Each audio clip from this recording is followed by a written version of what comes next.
Amnesty for undocumented migrants after 10 years and reduced 20-year ILR rule. ये इस पे signature हो चुके हैं 9017। इस पे आपसे बात करनी है और दो चार बातें और हैं जो प्रीति पटेल साहबा के बारे में है, बोरिस जॉनसन साहब के यू टर्न के बारे में है। इस तरह मिली जुली जो है वो कुछ खबरें हैं, तो वो भी आपसे शेयर करनी है। बिस्मिल्लाहिर्रहमानिर्रहीम, अस्सलाम वालेकुम। दोस्तों, जो तारीख़ है इंसानियत की, उसमें बड़े अजीब व गरीब वाक़यात रूनुमा हुए हैं। बड़े बड़े जो इंसान जिन्होंने खुदा होने का दावा किया, तो वो सेकंड्स में मिलिया मेट हुए। उनके जो कारवान थे, उनकी जो फ़ौजों की फ़ौजें थी, वो सेकंड्स में जो है वो तहस नहस हुई। हिस्ट्री भरी हुई है ऐसी स्टोरी से। आज जो मैं आपके साथ एक छोटा सा जो वाक़या है नमरूद का और हज़रत इब्राहीम अलैहिस्सलाम का, वो वाक़या आपसे शेयर करूँगा। और उसके बाद जो हमारी ये पिटीशन है उस पर बात करूँगा। बोरिस जॉनसन साहब का जो यू टर्न है उस पर बात करेंगे। और प्रीति पटेल की जो चालाकियाँ हैं उस पर भी थोड़ा सा जो है वो बोलेंगे। नमरूद ने एक बहुत बड़ा जो है वो स्काई राइस जो है आग बनाई, आसमान को छूती हुई आग उसने भड़काई और उसमें हज़रत इब्राहीम अलैहिस्सलाम को फेंक दिया।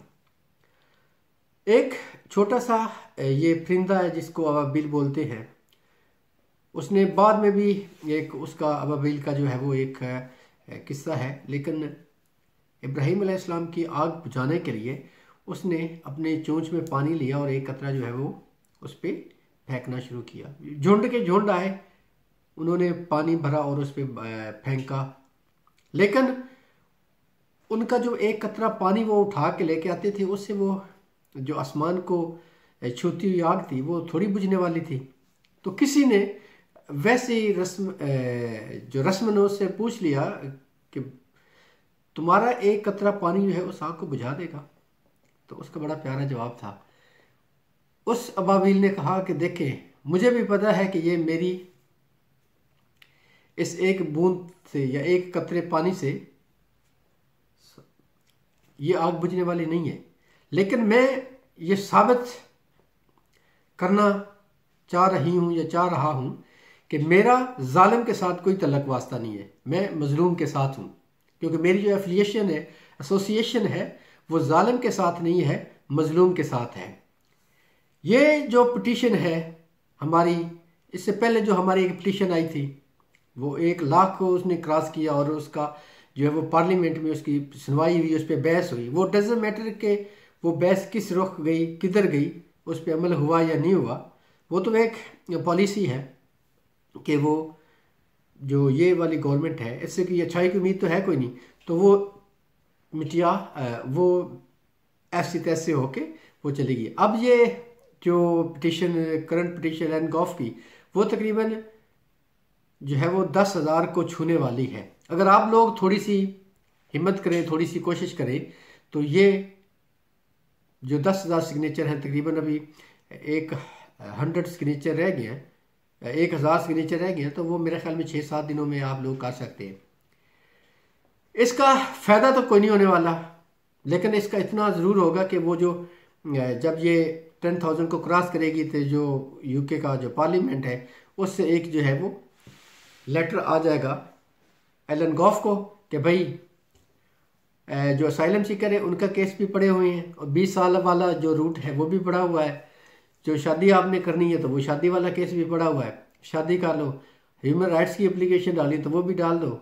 वो सारे कानून वहाँ पे पड़े हुए हैं, जिसमें आप फिट आते हैं तो वो आप जो है वो फाइल कर दो। इसका यही होना है, लेकिन इसका जो रिज़ल्ट है इससे आगे कुछ नहीं होना। क्योंकि जो ये गवर्नमेंट है चाचे बोरिस जॉनसन वाली, ये कोई ज़्यादा जो है वो ये लोग जो अनडॉक्यूमेंटेड हैं उनके हक में नहीं है। इनकी हिस्ट्री जो है वो अब मेरे ख्याल में काफ़ी ख़राब हो चुकी है, तो ये कुछ करेंगे नहीं। स्पेशली ये जो 2 मिलियन के लोग जो कहते हैं या 1.5 है या 1.2 मिलियन है, इनके साथ जो है वो कोई भलाई वाला कानून कोई नहीं होने वाला। उसकी सबसे बड़ी वजह कि हम समझते थे कि जो हमारे जैसे गरीब मुल्क हैं, जिन गरीब मुल्कों से हम आए हुए हैं, कि वही लोग जो हैं वो उनके जो हुक्मरान हैं वो ही हमें चीट करते हैं या हमके साथ धोखा करते हैं। वोट आके लेते हैं, वोट के वक्त आते हैं, 5 सालों बाद एक बार आए, वोट मांगे, वोट लिए और चले गए। लेकिन हमने वहाँ पे जो है वो बड़े बड़े भयानक जो है वो डरावने मतलब के ख्वाब भी जागती आंखों देखे हैं कि वहाँ जो इलेक्शन वगैरह कैसे होते हैं। लेकिन यहाँ पे थोड़ा सा जो है वो मुहज़्ज़ब तरीके से जो है वो ये ड्रामा रचाया जाता है। तो चाचू बोरिस जॉनसन साहब ने 2019 के एक जो कैंपेन थी उसमें कहा था कि वो जब आएंगे तो यहाँ पे जो यूके में जो लोग बूढ़े हो जाते हैं उनको केयर की ज़रूरत होती है, तो वो अगर उनके पास प्रॉपर्टी है तो उनका घर बेच के हम उनसे पैसे वसूल करेंगे। तो इस पे जो है वो काफ़ी सारे लोगों ने कहा था कि वेल डन चाचू बोरिस जॉनसन जिंदाबाद, तुम एक बहुत ही दलेर बहादुर इंसान हो, हम तुम्हें वोट देते हैं और तुम आओ और मैदान मारो कि ये लोग जो बूढ़े हो जाते हैं तो उनके घर बेच के उनसे पैसा वसूल करो।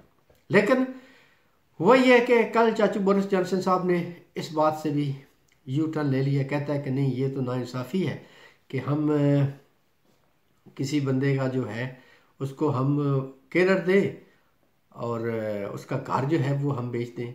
उसका पार्टनर भी रह सकता है, उसका साउलमेट भी रह सकता है उस घर में, तो हम उसको जो है वो बेचना चाहते हैं। अब इस पे जो आज मैं LBC सुन रहा था तो उस पर बड़ा ही मज़े का जो है वो उस पर तबसरे हो रहे थे। अब अगर मैं कहूँ तो शायद ये गुस्ताखी वाले ज़ुमरे में चला जाए, लेकिन जो गोरे थे वो काफ़ी जो है ना भड़के हुए थे।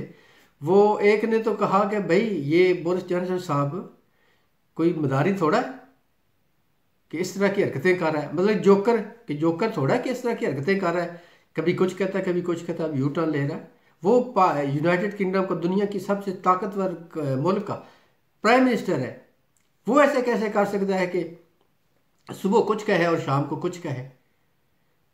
तो ये कल जो मंडे गुजरा है उसको उसकी थी वो वाली कहानी, तो वोटिंग होनी थी, तो वोटिंग में उसके जो है वो वोट वगैरह नहीं मिले, क्योंकि वो बिल जो है वो जो हाउस ऑफ कॉमन में पेश हुआ तो उस पर जो है वो जो टोरी गवर्नमेंट है, जो बोरिस जॉनसन साहब के जो अपने वजीर वगैरह जो MPs वगैरह उन्होंने भी वोट नहीं दिए। अब इसमें थोड़ा सा और जो है वो आपको एक्सप्लेन करता जाऊं कि बोरिस जॉनसन साहब की जो पोजीशन है वो काफ़ी जो है वो ख़तरे में है। नंबर 10 के अंदर से एक कहानी है, खबर है कि जो नंबर 10 के ऑफिशियल्स हैं वो भी कह रहे हैं कि अब जो पार्लियामेंट के अंदर से ऐसी बातें शुरू हो चुकी हैं कि लोग बोरिस जॉनसन साहब से जो है वो नाला हैं और इस पे जो है इसका जो ग्राफ है वो काफ़ी कम हो चुका है। तो आप सोचें कि ये उसका जो ग्राफ है वो तो ऑलरेडी कम हो चुका है, तो वो आपको एमनेस्टी वगैरह क्या देगा, या वो जो बात करता है उसने कब से ये शोशा छोड़ा हुआ था जब वो लंदन का मेयर था कि मैं ये 5 लाख लोगों के लिए कुछ करूँगा, फिर वो आ गया कि ये मैं 8 लाख लोगों के लिए कुछ करूँगा, फिर 12 लाख लोगों के लिए कुछ करूँगा। लेकिन जब वो कुर्सी पे बैठ गया तो पता नहीं उस कुर्सी के अंदर क्या ताकत है कि वो सारी जो उसकी जो पुरानी याददाश्त है उसको भुला देती है।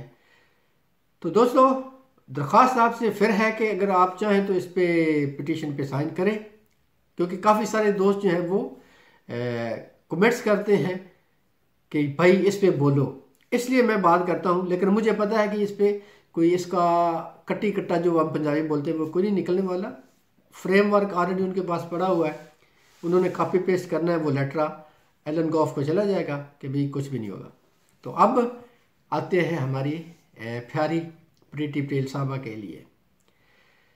आजकल वो यूएसए गई हुई हैं, वाशिंगटन के दौरे पर हैं, लेकिन उस पर भी काफ़ी बेचारी पे जो है ना वो पिछले दिनों पार्लियामेंट के अंदर जो हाउस ऑफ कॉमन में जो है ना काफ़ी उस पर भी सख्ती जो है वो हुई है कि जो एमपीज़ वगैरह हैं, मिनिस्टर वगैरह हैं, वो उस पर जो है वो काफ़ी गर्म सर्द है।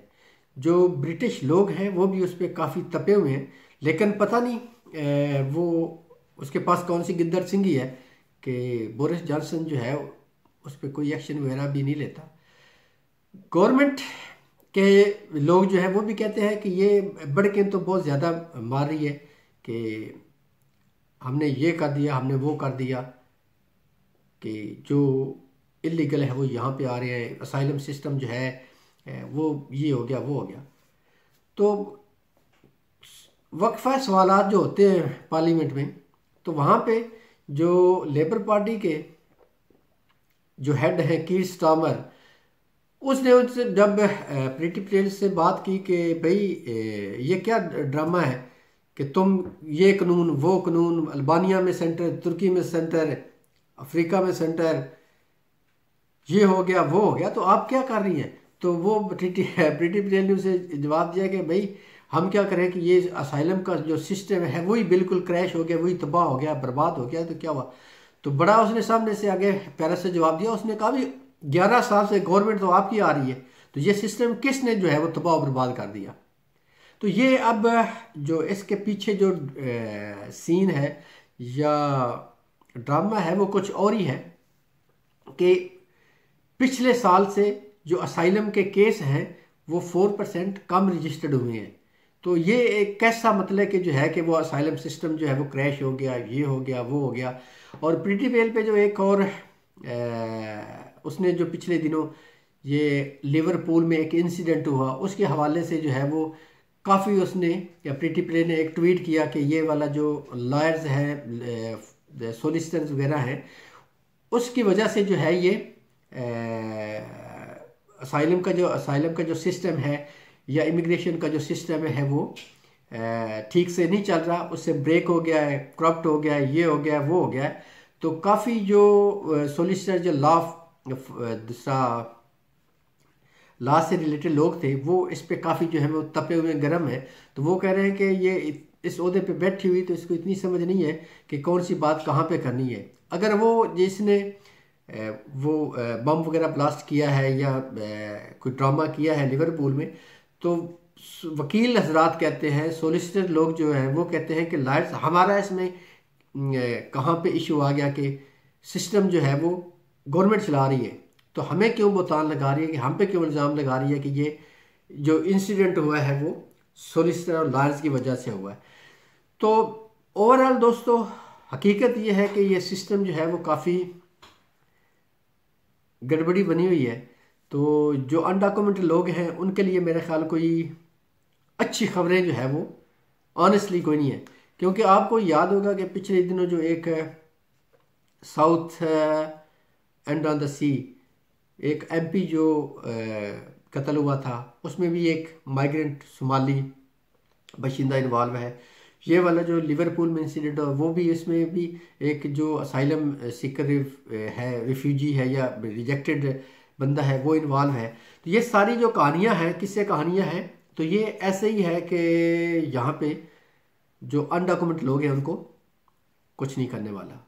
और आखिर में कि ये जो एक रिपोर्ट के बारे में कहा जा रहा है कि वो होम ऑफिस जो है वो रिपोर्ट अपनी जारी करे कि ये क्यों जो असाइलम सीकर जो हैं या यूरोप से लोग जो हैं वो जंप करके क्यों आ रहे हैं, तो इस रिपोर्ट को जो है वो शाया किया जाए। लेकिन गवर्नमेंट जो है वो स्पेशली जो होम सेक्रेटरी हैं वो इस पे एग्री नहीं है और होम ऑफिस भी इस पे एग्री नहीं है कि वो इस रिपोर्ट को जो है वो जारी करे, क्योंकि जो यूरोपियन कंट्रीज़ हैं उनका इल्ज़ाम है कि यूके जो है वो सबसे चीप लेबर की वजह से लोग जो हैं ये वहाँ से आते हैं। और जैसा कि आपको याद होगा कि पिछली वीडियो में मैंने कहा था कि जो फ्रेंच मिनिस्टर था, जो होम मिनिस्टर था फ्रांस का, उसने भी क्लियरली कहा था कि जो ह्यूमन ट्रैफिकर हैं वो सारे लंदन में बैठे हुए हैं, तो उनको जो है वो हैंडल करना चाहिए कि वो यहाँ से लोगों को जो है वो लेके ना जाए। तो इस तरह की जो कहानियाँ हैं, इनसे साफ ज़ाहिर होता है कि ये और लोगों को लेके आएंगे, क्योंकि जो लोग आएंगे, सपोज स्टूडेंट आएंगे, विजिटर वगैरह आएंगे, वो पैसे भी दे के आएंगे और यहाँ पे आके चीप लेबर भी करेंगे, क्योंकि वो उसके अलावा वो कुछ नहीं करने वाले। बाकी ये जो फ्रेंड बेनिफिट्स वगैरह दे रहे हैं कि उनको ये मिलेगा, उनको वो मिलेगा, वर्क परमिट मिलेगा, रेजिडेंट मिलेगा, तो वो अगर पहले को मिल गया तो उनको भी मिलेगा। तो ये दोस्तों आज की कुछ अपडेट्स थी। अगली वीडियो तक के लिए आपसे इजाज़त चाहेंगे। दुआ में याद रखिएगा, आप जहाँ कहीं भी ये खुश रहें और दूसरों को खुश रखें। अल्लाह हाफिज़।